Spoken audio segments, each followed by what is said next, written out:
So Biff, to test my new recording setup to see how well the pop filter actually works and that sort of thing, after doing some basic audio tests to make sure that the thing even worked, I figured I'd record this little segment to talk to you about Jurassic World, which you can use to make yourself sound smart, or you can give me all the credit, whichever you want. So the psychology in Jurassic World it's there, sort of. Um, so the whole divorce thing that you guys were talking about, it really didn't need to be there. There is some more indication, like you guys were saying, that I might pick up on some more. And there is, if you are watching their body language in the very beginning, when the parents come in and are getting the kids ready to go, and when they're in the airport as well, there's some tension between the family, between the parents, and you can see in their body language that they're mad at each other. And what is it that the wife says? Something along the lines of, why do you always have to make comments like that? Excuse me. That shows that the family is tense, but I mean, there's no indication outside of that they are going to get a divorce. And after the kids say it, it's never mentioned again. The whole reason that it's there is to kind of show that these kids are not the best of friends, and then they have a place for in their character development to grow as the movie progresses, to show that, oh, we're a happy family and we can get along and we can be an awesome team together. Where the whole family thing comes in is that if you go back and watch it again, or if you think about it and can remember, everyone in the movie who has family values or promotes family values. I've got the IMDb list pulled up here for the movie because I'm terrible at remembering their names. So Barry, the black guy who was working with the Raptors, and Chris Pratt's character Owen, they both had a family relationship with the Raptors, and they both turned out fine. Claire, she did not have a good family relationship, but kind of the whole progression of her through the movie is her understanding that family is good and more important than everything else, like her career choices and other things like that. And you watch through the movie as she grows to love her nephews more, and this relationship with Owen grows a little bit, and they get closer to one another. And at the end of the movie, he's like, "Oh, I think we should stick together," and she's like, "Oh, I will stick with you forever." The assistant girl, I think her name was Karen. I think that's who she is from the IMDb list.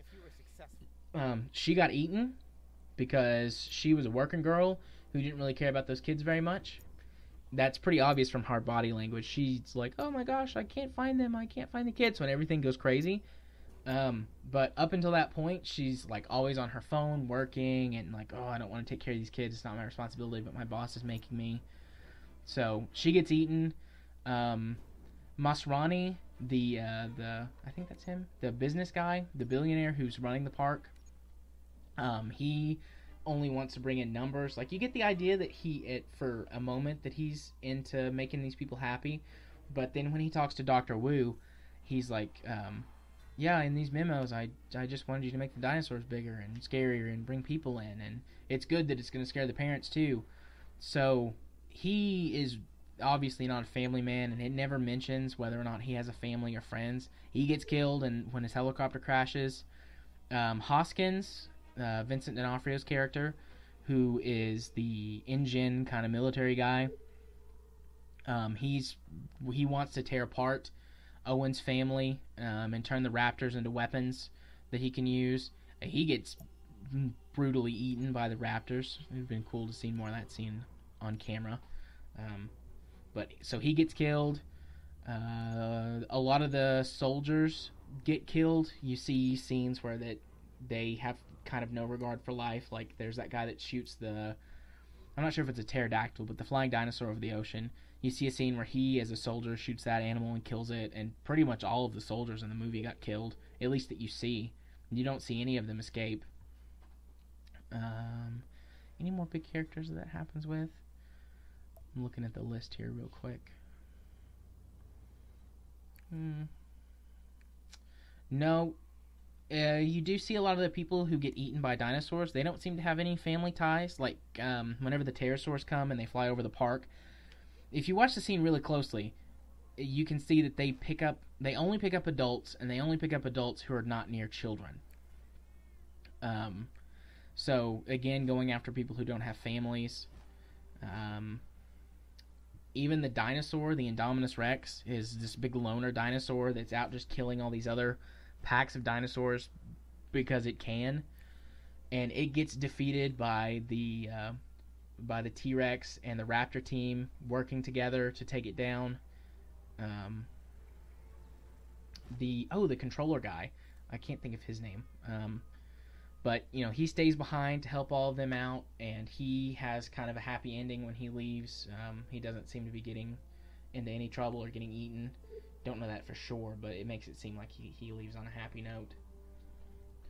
So, even though there's not a lot, or there's really not anything to go with that kid and his brother's family and that whole divorce, like it's just mentioned and then it's over with, there is this big pervasive theme running through the whole movie that family is good and everything else is bad. And at first I thought that was really out of place, but if you've ever read Michael Crichton's works and the original Jurassic Park books, and then Steven Spielberg, who directed it, I'm sure you've seen a bunch of Steven Spielberg's movies. That is... oh no, Spielberg did not direct it. My mother lied to me. Director Colin Trevorrow. Okay, my apologies for that. Anyways, though, Michael Crichton's books, if they're trying to stay more true to Jurassic Park and The Lost World, and then his other writings, he's a big family guy. Steven Spielberg, when he directed the other movies, since he did direct the first movie, a lot of his movies focus on family and how good family is. So there's ties to that. So it's not completely out of place. It just feels a bit weird in this movie because they kind of shoehorn a lot of that stuff in. I think to make a point if you're paying attention, but to be honest, I'm not really sure. Trying to think. I don't think there's any other points that I want to make about that. That was just kind of me answering your question, freeform here, with no notes or script or anything. Just thinking about it while I'm getting ready to record. I'm going to be sending you in this email this recording and next week's episode. I'm also recording 3 more episodes, maybe 2, because I'm going to be gone on vacation next week, and so there'll be 2 weeks where I don't record anything.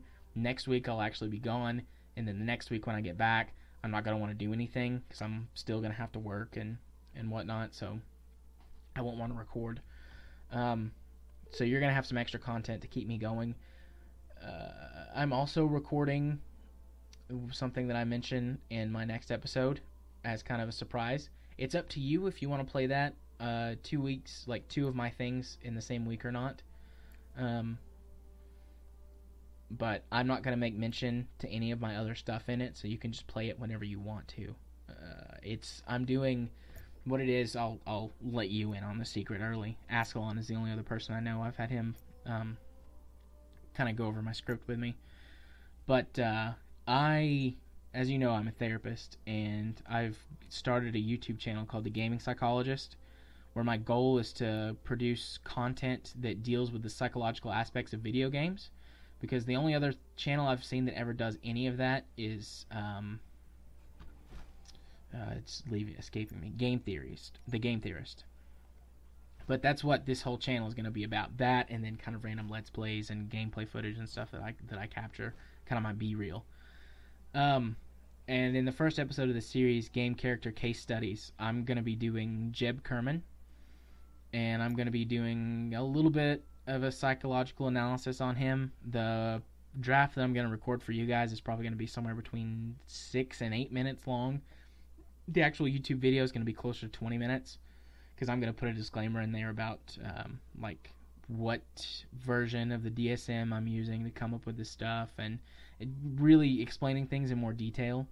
But for you guys, I'm just going to make sure that the script actually works and that I can make it sound interesting instead of dry, because I pretty much just straight up read my scripts for Kerbalcast, and for this I want to read but also use them as kind of notes and go off a little bit, so you guys will get more of a dry draft without any of that extra flair in it.